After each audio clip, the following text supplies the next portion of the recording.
paling jeleknya keburukan dan aib at-tahawuna bis-shalah, yaitu menyia-nyiakan salat, wa tadyi'al jum'ati, dan juga meninggalkan salat Jum'ah, wal jama'at, dan juga salat berjamaah.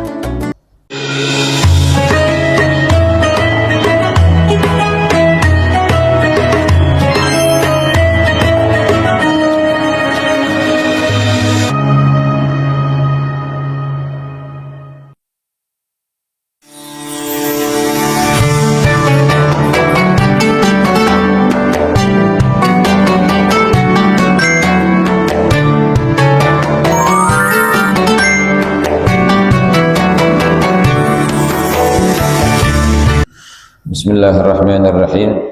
Alhamdulillahi rabbil alamin, wassalatu wassalamu ala habibi rabbil alamin, sayyidina wa habibina wa syafi'ina wa nuri qulubina nabiyyina Muhammadin wa ala alihi wa sahbihi ajma'in, wa la hawla wa la quwwata illa billahil aliyyil azim. Subhanaka la ilma lana illa ma 'allamtana innaka antal alimul hakim. Rabbi shrah li sadri wa yassir li amri wahlul 'uqdatam min lisani yafqahu qawli bi rahmatika ya arhamar rahimin.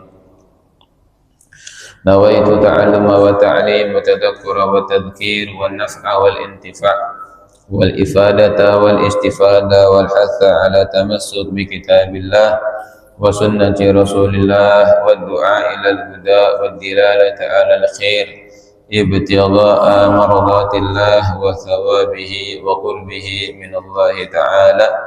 Nawaitu ma nawabihi as-salafus salih. Faqala mu'allif rahimahullah wa nafa'ana bihi wa bi'ulumihi fid darin amin. Wa anna min a'zamil masa'ib wa akbahil qaba'ih wal ma'ayib at-tahawuna bis-salati wa tadyi'al jum'ati wal jama'ati allati rafa'allahu biha ad-darajat wa kaffara biha sayyi'at wa ta'abbada biha ahlal ardi was samawat wa ta'abbada biha ahlul ardi was samawat. Wa anna min a'zamil masaib, dan bahwasanya termasuk dari paling besarnya musibah, wa aqbahil qaba'ih wal ma'ayib, dan paling jeleknya keburukan dan aib, at-tahawuna bis-shalah, yaitu menyia-nyiakan salat, wa tadyi'al jum'ati, dan juga meninggalkan salat Jum'ah, wal jama'at, dan juga salat berjamaah, allati rafa'allahu bihad darajat, yang dengan salat tadi Allah mengangkat beberapa derajat, wa kaffara biha sayyi'at, dan Allah menghapus atau mengampuni beberapa keburukan, wa ta'abbada biha ahlul ardi was samawat, dan dengan salat itu penduduk bumi dan penduduk langit menyembah Allah Subhanahu wa ta'ala. Wa ma yatruku sholata wa tulhihi anhu dunyahu illa man sabaqat shiqwatuhu wa 'azumat uqubatuhu wa khasirat safqatuhu wa talat hasratuhu wa nadamatuhu. Wa ma yatruku sholata, dan tidak ada seseorang yang meninggalkan salat, wa tulhihi anha dunyahu, dan melalaikannya tentang salat itu dunianya, illa man sabaqat syiqwatuhu, kecuali orang yang telah mendahuluinya kecelakaannya, wa 'azumat uqubatuhu, dan sangat besar siksaannya, wa khasirat safqatuhu, dan sangat rugi perniagaannya, wa qalat hasratuhu wa nadamatuhu, dan panjang penyesalannya dan kerugiannya.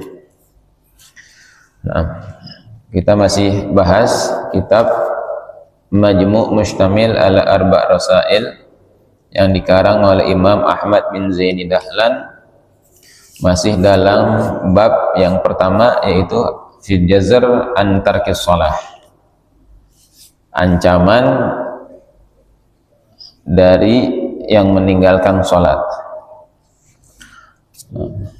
Kemarin kita telah terangkan bahwasanya sholat itu adalah tiangnya agama.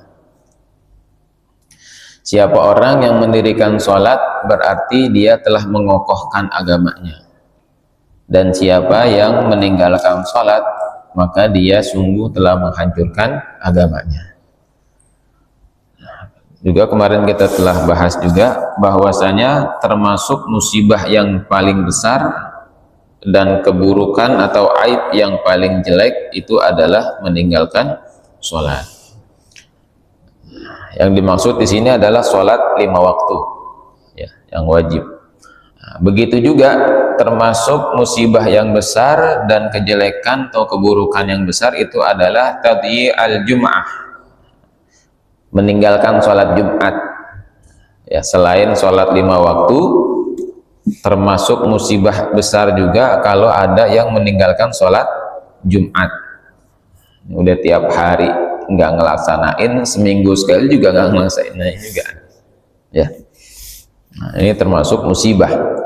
Kalau ada orang yang nggak sholat Jumat, itu termasuk musibah yang besar.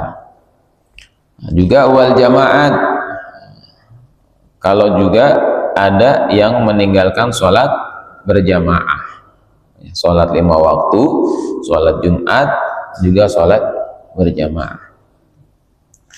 Nah, yang dengan sholat-sholat ini allati rafa'allahu bihad darajat, sebenarnya kalau kita melakukan sholat ini, sholat 5 waktu, sholat Jumat, dan sholat berjamaah, maka dengan sholat-sholat ini Allah mengangkat derajat kita, ya. Dengan sholat 5 waktu, dengan sholat Jumat, dengan sholat berjamaah, ketika kita melakukan sholat-sholat tersebut, maka derajat kita diangkat oleh Allah Subhanahu wa Ta'ala. Cuman memang nggak kelihatan, ya. Kalau kita di dunianya ini, ibarat derajat, ya, gambarannya misalkan ada RT, RW, camat, lurah, terus sampai ke presiden. Nah, kalau jabatan di dunia kan banyak yang berebut, ya. Nah, ini sebenarnya dengan sholat itu Allah angkat derajat kita. Selama kita sholat, selama kita menjaga sholat, maka dengan itu Allah mengangkat derajat. Bahkan dikatakan bukan 1 derajat aja, tapi beberapa derajat dengan kita sholat. Artinya semakin kita sholat, semakin kita ngejaga sholat, maka derajat kita semakin dekat kepada Allah. Nah, ya, kita kalau dekat sama, mungkin ya ada sebagian orang yang bangga ketika dia dekat sama orang-orang yang berpangkat tinggi, misalkan yang punya kekuasaan atau punya harta banyak. Nah, ketika kita sholat itu kita nambah dekat sama Allah. Masa iya kita nggak bangga, ya, dekat sama zat yang maha segala-galanya, zat yang maha kaya, zat yang maha dermawan, zat yang maha kuasa. Itu dengan sholat itu kita nambah dekat sama Allah Subhanahu wa Ta'ala, ya. Artinya diangkat derajat kita, itu berarti kita semakin dekat kepada Allah Subhanahu wa Ta'ala. Nah, kalau kita lebih dalamin lagi, itu sholat luar biasa. Di sholat itu kita mendapatkan ketenangan. Bahkan Nabi Muhammad SAW itu menjadikan sholatnya sebagai penghibur, ya. Ketika Rasulullah ada masalah, Rasulullah itu sholat, ya. Nah, Kita kalau diberikan nikmat oleh Allah Subhanahu wa taala seperti itu, ketika kita sholat kita bisa menjadi tenang, itu luar biasa. Berarti kita telah merasakan kedekatan kepada Allah Subhanahu wa taala. Ya, dan itu memang enggak gampang. Kita yang tadi dikatakan rafa'a biha darajat, ketika kita sholat kita diangkat derajatnya oleh Allah, berarti kita semakin dekat sama Allah. Ya. Kalau kita telah merasakan nikmat kedekatan kepada Allah Subhanahu wa taala, itu nikmat yang luar biasa. Ya, bukan hanya, sekali lagi, bukan cuma dekat sama orang-orang yang mungkin kita kagumin, ya, yang mungkin banyak pangkatnya di dunia, ada jabatannya, ada pengaruhnya, ya. Tapi ini kita langsung dengan sholat itu kita mendekat kepada Allah Subhanahu wa taala. Nah, mudah-mudahan kita bisa merasakan kenikmatan sholat, ya, merasakan kenikmatan kedekatan kepada Allah Subhanahu wa taala. Ketika kita sholat, kita ngerasa kita sedang sama Allah, ya, kita sedang munajat sama Allah Subhanahu wa taala, bukan cuman sekedar sholat aja, ya. Nah, ketika kita sholat tuh kita resepin, ya, sekarang ini kita sedang dekat sama Allah, sedang berkomunikasi, ya, kita sedang berbicara kepada Allah Subhanahu wa taala. Masya Allah, ini bicaranya bukan sama orang-orang biasa lagi, ya. Kadang kita kalau diundang sama orang-orang yang berpengaruh aja tuh bangga, ya. Ini sholat itu adalah undangannya Allah. Ketika kita sholat itu adalah undangannya Allah Subhanahu wa taala. Masya Allah. Dan ketika kita memenuhi undangan tersebut, Masya Allah, ya, nggak usah begitu dah, kita diundang sama tadi dah tuh, mau presiden lagi misalkan, ya, wah lagi diundang sama presiden, udah status sebulan nggak ganti-ganti deh tuh statusnya. Undangan nih sama ini nih, undangan di rumah ini, undangan di orang-orang yang luar biasa misalkan, yang kaya, yang punya pengaruh. Sholat itu adalah undangannya Allah. Masya Allah. Ya, kalau kita tahu, kalau kita resepin dan orang-orang tahu, sholat itu adalah undangan dari Allah Subhanahu wa taala. Masa ya kita diundang sama Allah yang punya semuanya, yang punya segala sesuatunya, kita nggak mau hadir. Ya, kalau diundang sama orang biasa aja, sama orang yang nggak usah jauh-jauh dah, undangan tahlil aja. Undangan tahlil aja kita semangat, ya. Wow, tak ada tahlil di sini nih, ada beseknya, semangat. Ya, kalau undangan taklim kan nggak ada apa-apanya, ya, ada kopi doang. Nah, ini sholat itu adalah undangan dari Allah Subhanahu wa taala. Masya Allah. Makanya sekali lagi, kita tuh kalau ngeresepin sholat, tahu dalam ilmunya sholat itu luar biasa. Dan sholat itu segala solusinya itu ada di sholat semuanya. Inti dari segala ibadah itu adanya di sholat. Masya Allah. Panjang ya kalau kita dalamin lagi tuh masalah sholat itu luar biasa. Nah, makanya Al-Fakir kepikiran baca kitab ini biar kita nambah resep lagi. Sholat itu adalah luar biasa. Jadi sholat kita bukan cuma rutinitas aja, bahkan kadang sholat itu dijadiin beban. Oh, udah lagi enak-enak kerja, azan lagi, seakan-akan pekerjaan kita itu lebih penting daripada sholat. Padahal sholat yang lebih penting. Kerjaan kita itu cuma ngisi waktu aja, ya. Kerjaan kita cuma ngisi waktu buat nungguin sholat sebenarnya, ya. Jadi intinya kan Allah Subhanahu wa taala berfirman, wa ma khalaqtul jinna wal insa illa liya'budun. Tidaklah aku ciptakan jin dan manusia ini kecuali untuk beribadah kepada Allah. Dan ibadah yang langsung Nabi Muhammad SAW dipanggil oleh Allah Subhanahu wa taala untuk menerima ibadah itu adalah sholat. Artinya, dan dulu sholat itu adalah 50 waktu. Artinya ketika kita dihidupin di dunia ini, ya, Allah ciptain kita di dunia, ada di dunia ini sebenarnya itu buat sholat. 50 waktu kita buat sholat semuanya. Dari 50 waktu itu Allah Subhanahu wa taala jadiin menjadi 5 waktu, subhanallah. Dan 5 waktu itu tetap pahalanya menjadi 50 waktu. Artinya sekali kita sholat Allah kasih pahala, Allah kasih ganjaran 10 kali lipatnya. Udah luar biasa banget ya. Sekali sholat dikasih, itu seakan-akan kita melakukan 10 kali sholat. Dan pekerjaan kita udah itu aja itu. Ya, tugas kita itu adalah itu dia. Tugas kita di dunia kerja, ya, nyari duit, itu cuma ngisi waktu. Tapi sekarang kebalik, yang dijadiin pekerjaan pokok itu kita nyari duit. Ya, orang sekarang yang dijadiin pokoknya cari duit. Padahal tugas utamanya dia jagain sholat. Jagain sholat 5 waktu. Antara satu sholat dengan sholat yang lain itu adalah ngisi waktu aja. Kita sholat subuh nih, ntar buat sholat duhur, daripada nggak ngapa-ngapain misalkan, kita kerja, kita nyari rezeki, kita nyari nafkah, kita jemput rezeki, itu buat ngisi waktu antara waktu subuh sama waktu duhur. Bahkan kalau kita niatin, ya Allah nih habis sholat subuh, ntar aneh mau sholat duhur, niatin tuh, ya Allah ntar aneh mau sholat duhur, itu kita dihitung intidharus sholah as-sholah. Ketika kita nunggu niat buat sholat, itu dihitung kita lagi dalam keadaan sholat. Insya Allah, ya enak orang kalau punya ilmu itu, jadi waktu-waktunya dia nggak lewat 1 detik pun kecuali dia bisa diniatin dalam keadaan beribadah kepada Allah Subhanahu wa taala. Dia kerja, ada yang ngisi waktu aja buat sholat, buat nungguin waktu sholat. Makanya ketika dengar azan, ketika dengar Allahu Akbar, dia senang. Ya, kita senang. Wah, udah datang waktu yang kita tunggu-tunggu nih. Ya, insya Allah.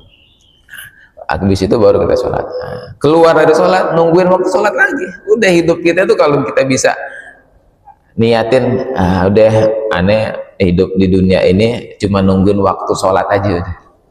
Ya. Nah, kenapa? Karena semuanya tadi udah dijamin sama Allah.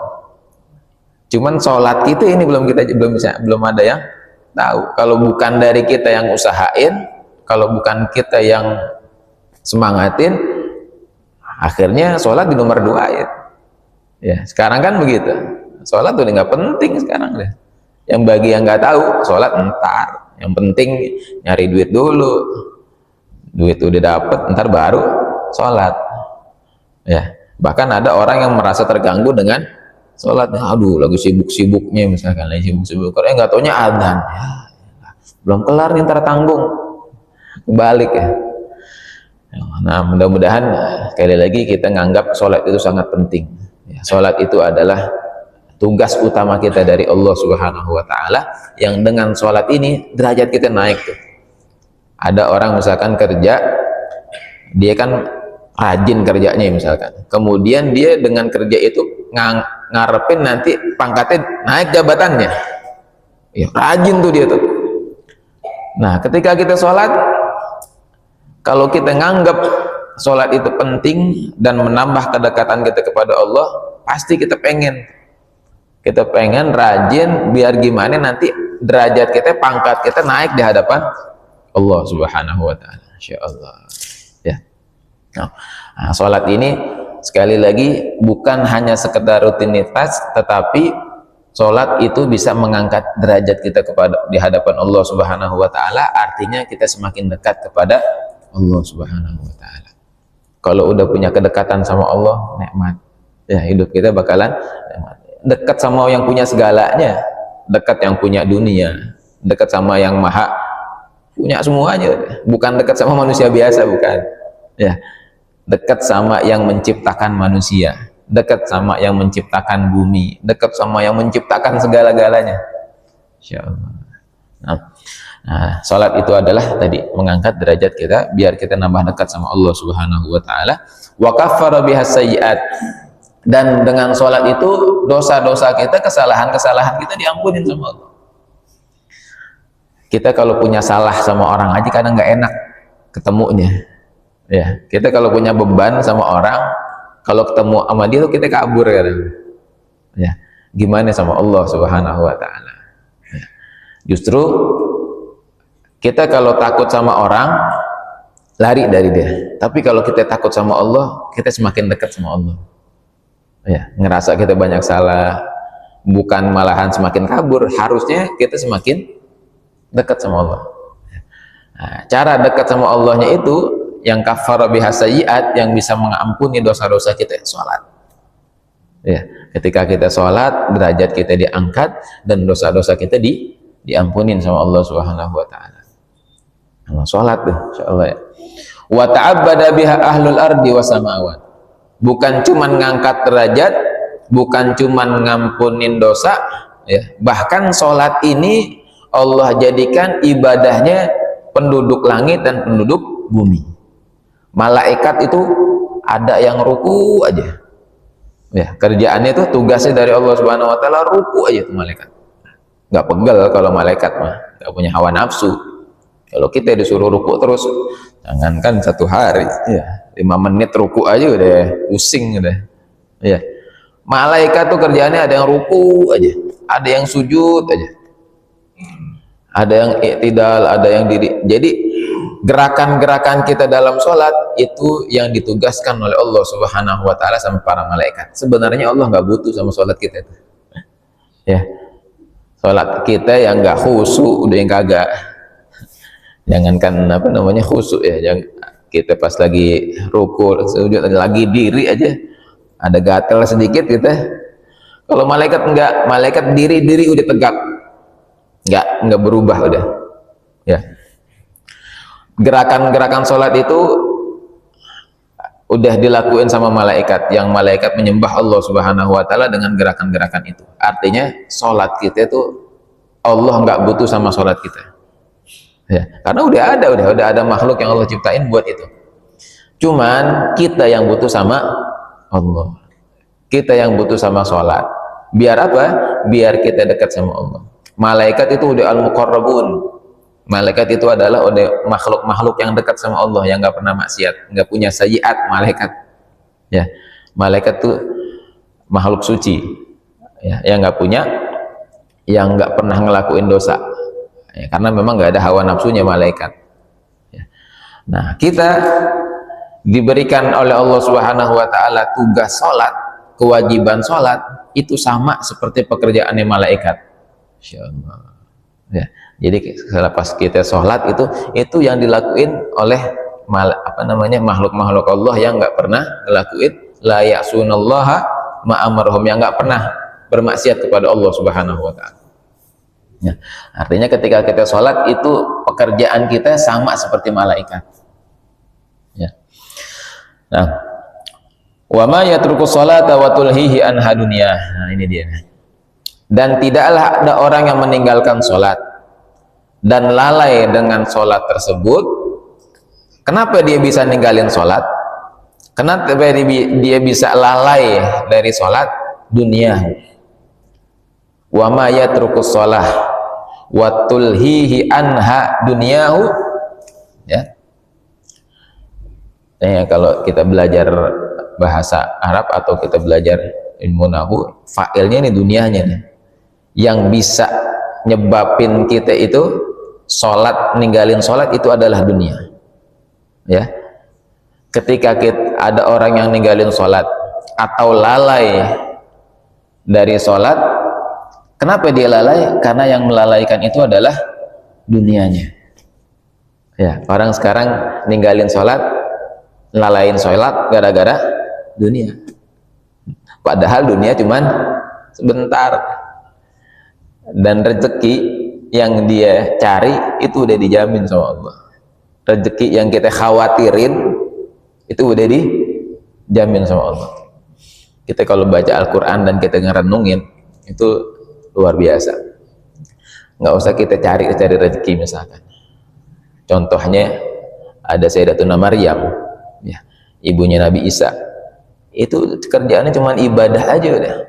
Ibadah di dalam mihrabnya. Nggak nyari apa-apa. Tapi karena Allah Subhanahu wa taala yaf'alu ma yasha, Allah Subhanahu wa taala yang memberikan, yang melakukan segala sesuatu kehendak Allah. Jadi Allah tuh yang ngelakuin, terserah Allah deh. Ya.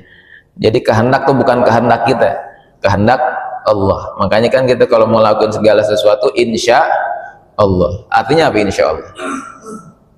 Kalau Allah menghendaki. Ya. Itu Sayyidatuna Maryam, rezekinya bukan dari dunia, langsung Allah Subhanahu wa taala kirim dari langit. Ya. Kerjaannya cuma ibadah, pas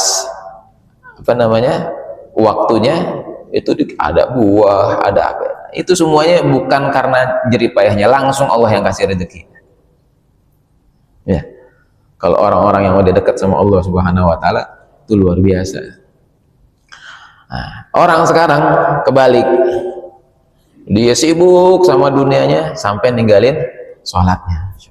Padahal Allah udah tegesin tuh dalam Al-Quran, wa'mur ahlaka bis sholati wastabir 'alaiha la nas'aluka rizqa nahnu narzuquk. Wa'mur ahlaka bis sholati, perintahkanlah ahlaka, keluargamu, bis sholati, dengan sholat. Tugas kita, apalagi suami, orang tua ya, bapak nih, tugasnya nyuruh anaknya buat sholat. Wastabir 'alaiha, sabar dalam nyuruh keluarga kita buat sholat. Allah tegasin, la nas'aluka rizqa, kami nggak minta rezeki dari kalian. Jangan dikira dengan sholat itu Allah butuh dengan sholat kita, enggak. La nas'aluka rizqa, kami nggak butuh, nggak minta rezeki dari kalian, nggak butuh sumbangan. Nahnu narzuquk, kami yang memberikan rezeki sama kalian. Ini sebenarnya ayat nih kunci ya. Kalau kita tahu wa'mur ahlaka bis shalah, orang kalau tahu ya, wa'mur ahlaka bis shalah wastabir 'alaiha, kuncinya perintahin diri kita, keluarga kita dengan sholat dan sabar. Allah tegasin, la nas'aluka rizqa nahnu narzuquk, kami nggak minta rezeki sama kalian, kami yang bakalan ngasih rezeki kepada kalian. Artinya kalau kita ngejalanin sholat, sabar dalam jalanin sholat, perintahin keluarga kita buat sholat, Allah yang bakalan jamin rezeki. Memang udah dijamin ya. Rezeki itu kalau bukan buat kita ya nggak bakalan sampai, tapi kalau memang udah rezeki kita sampai, mau kayak gimana caranya ya. Nah, orang sekarang nggak tahu ya, masalahul afiyah, mungkin ya tadi tuh nggak taklim, nggak ada ilmu, jadi nggak tahu nih ayat ini nih, bahwa tugasnya cuman ngelaksanain sholat dan perintahin anaknya buat sholat, keluarganya buat sholat. Udah tuh rezeki Allah yang kasih. Allah udah bilang, nahnu narzuquk, kami yang bakalan memberi kalian rezeki. Oh, pas lagi anu udah sholat tapi rezekinya seret, sabar. Yang kedua itu ya, anu udah sholatnya yang benerin lagi, habis itu sabar. Karena mungkin banyak orang yang nggak sabar ya, yang nggak sabar akhirnya udah ngapain sholat, kita mendingan mau nyari kayak gimana pun kalau bukan rezeki kita nggak bakalan sampai ya. Itu rezeki udah dijamin, sholat kita yang belum dijamin, sholat anak-anak kita yang belum dijamin ya. Kita belum tahu nih ke depannya tuh anak-anak kita bisa jaga sholatnya apa enggak. Itu yang kita khawatirin harusnya ya, harus tuh. Kenapa? Karena ketika anak-anak kita nanti ke depannya nggak sholat, kita yang bakalan sedih ya. Sedih kita ntar bakalan ketika kita meninggal, kita dalam kubur, kita nggak didik anak-anak kita buat pentingnya sholat tuh, udah kita yang bakalan disiksa pasti. Sallallahu alaihi. Bukan cuman di dunianya aja ya. Orang ketika dia ninggalin sholat karena dunianya, dikatakan illa man sabaqat syikwatuh. Sallallahu alaihi. Kalau ada orang yang ninggalin sholat, dia ngelalain sholat, kecuali telah mendahului dia kecelakaannya. Orang yang ninggalin sholat itu pasti celaka ya. Wa 'azumat uqubatuh, dan besar siksanya nanti ya. Celaka udah jelas, siksaan yang besar udah jelas. Wa khasirat safaqatuh, apa aja yang dia lakuin dia bakalan rugi. Perdagangan yang dilakuin, usaha yang dia lakuin rugi, dia gak bakalan untung. Ya. Kalau ada pekerjaan kita, ada usaha kita yang gara-gara pekerjaan itu kita ninggalin sholat, itu rugi, nggak bakalan untung kita. Ya, sallallahu alaihi wa qalat hasratuhu wa nadamatuhu, dan sangat panjang nanti penyesalannya dia, kerugiannya dia bakalan nyesel panjang. Kita dah, nggak usah orang lain. Kita kalau sekarang nggak perhatian sama sholat, ya diri kita nih pertama, diri kita kalau nggak perhatian sama sholat, berarti kita celaka, berarti kita bakalan disiksa, berarti kita bakalan rugi. Ya, pekerjaan kita tuh nggak berkah. Ya, usaha kita kalau sampai tulhihi anha dunyahu, ya, dengan dunia ini kita lalai, karena dunia kita lalai dengan sholat, maka pekerjaan kita sekali lagi, rezeki kita itu nggak berkah. Dan kemudian pasti nanti kita bakalan nyesel, panjang penyesalan. Maksudnya panjang penjelasannya ketika kita masuk dalam kubur, ya, kita belum bisa ninggalin anak-anak kita yang bisa jaga sholat, nyesel banget. Kita bakalan nyesel, ya Allah, kenapa nggak pas lagi aneh hidup nih, aneh nggak tanemin sama anak-anak-aneh, jangan sampai tinggalin sholat. Ya, nyesel. Dan nyeselnya bukan setahun 2 tahun, tolat hasratuhu. Nyeselnya nanti sampai nanti Allah kasih taufik hidayah sama anak-anak kita, dia jaga sholat. Makanya orang tua yang paling senang, orang tua yang paling bahagia kalau dia ngelihat anak-anaknya nggak ninggalin sholat. Ya, itu tuh rezeki yang luar biasa tuh. Ya, duitannya banyak, gajiannya gede, anaknya kagak sholat, bukan kebahagiaan kan? Ya, bahagia kita ketika ngelihat anak-anak kita sholat. Ya, insyaallah. Nah, mungkin itu aja dulu yang kita baca. Ya, artinya sholat itu luar biasa. Ya, dan sholat bukan sekali 2 kali. Sholat tiap hari yang kita lakuin. Makanya Allah Subhanahu Wa Taala tadi berfirman, wastabir 'alaiha. Sabar. Kita ngejalanin sholat itu harus sabar. Jadi sabar bukan pas lagi kena musibah doang, bukan. Ya, sabar ketika kita ngelakuin ketaatan, kita ngelakuin sholat, sabar. Baru subuh, terus udah adzan zuhur lagi, terus udah asar lagi, sabar. Ya, sabar kita ngelakuin itu semua. Tapi nanti balasan yang diberikan oleh Allah Subhanahu Wa Taala itu luar biasa. Ya, nah. Ini aja yang bisa kita baca. Sekali lagi, sholat itu adalah tidak ada orang yang meninggalkan sholat, ya, baik sholat 5 waktu atau sholat Jumat, yang sebenarnya dengan sholat itu bisa mendekatkan kita kepada Allah, dan dengan sholat itu kita diampuni dosa-dosanya sama Allah.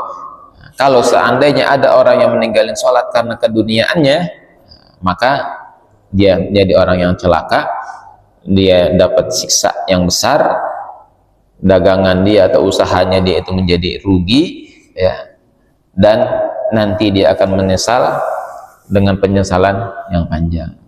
Ya, nah, mudah-mudahan kita dijadiin oleh Allah Subhanahu Wa Taala menjadi orang-orang yang jaga sholat 5 waktu, dan juga anak-anak kita, ya, keluarga kita, mudah-mudahan kita titip sama Allah Subhanahu Wa Taala biar anak-anak kita itu jaga sholat 5 waktunya, keluarga kita. Amin amin ya rabbal alamin. Nah, sekali lagi mudah-mudahan dengan kita baca kitab ini kita semakin tahu lagi begitu pentingnya sholat, dan kita bisa merasakan kenikmatan sholat, ya, merasakan kenikmatan sholat. Dan mudah-mudahan anak-anak kita, keluarga kita, istri kita juga Allah Subhanahu Wa Taala jaga sholatnya, jangan sampai meninggalkan sholat. Mudah-mudahan ilmu yang kita baca, ilmu yang kita pelajari jadi ilmu yang manfaat, ilmu yang barakah. Ala hadhihi niyyah wa ala kulli niyatin salihah wa ila hadratin Nabi Muhammadin sallallahu alaihi wasallam. Al-Fatihah. A'udzu billahi minasyaitonir rajim. Bismillahirrahmanirrahim. Alhamdulillahi Rabbil Alamin Ar-Rahmanir Rahim Maliki Yawmiddin Iyyaka na'budu wa iyyaka nasta'in ihdinas siratal mustaqim siratal ladzina an'amta 'alaihim ghairil maghdubi 'alaihim waladdallin amin. La ilaha illallah al-mawjud fi kulli zaman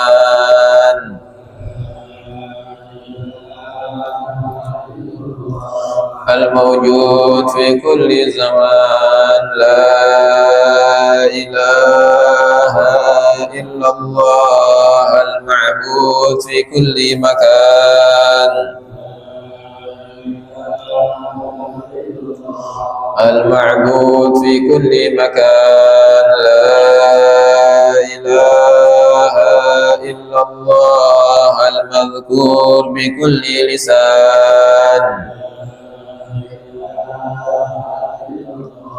المذكور بكل لسان لا إله إلا الله المعروف بالإحسان المعروف بالإحسان لا إله إلا الله كل يوم هو في شأن كل يوم هو في شأن لا إله إلا الله الأمان الأمان من زوال الإيمان الأمان الأمان من زوال الإيمان ومن فتنة الشيطان يا قديم الإحسان كم لك علينا من إحسان إحسانك القديم يا حنان يا منان يا رحيم يا رحمن يا غفور يا غفار اغفر لنا وارحمنا وأنت خير الراحمين وصلى الله على سيدنا محمد وعلى آله وصحبه وسلم الحمد لله رب العالمين.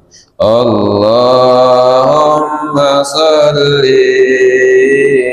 وسلم على سيدنا محمد صاحب البشرى صلاة تبشرنا بها وأهلنا وأولادنا وجميع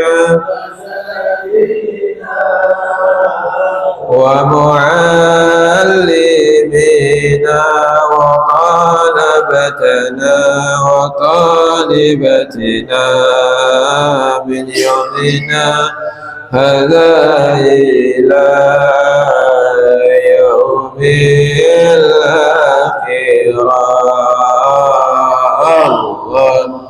اللهم صل وسلم على سيدنا محمد صاحب البشرى صلاة تبشرنا بها وأهلنا وأولادنا وجميع مشايخنا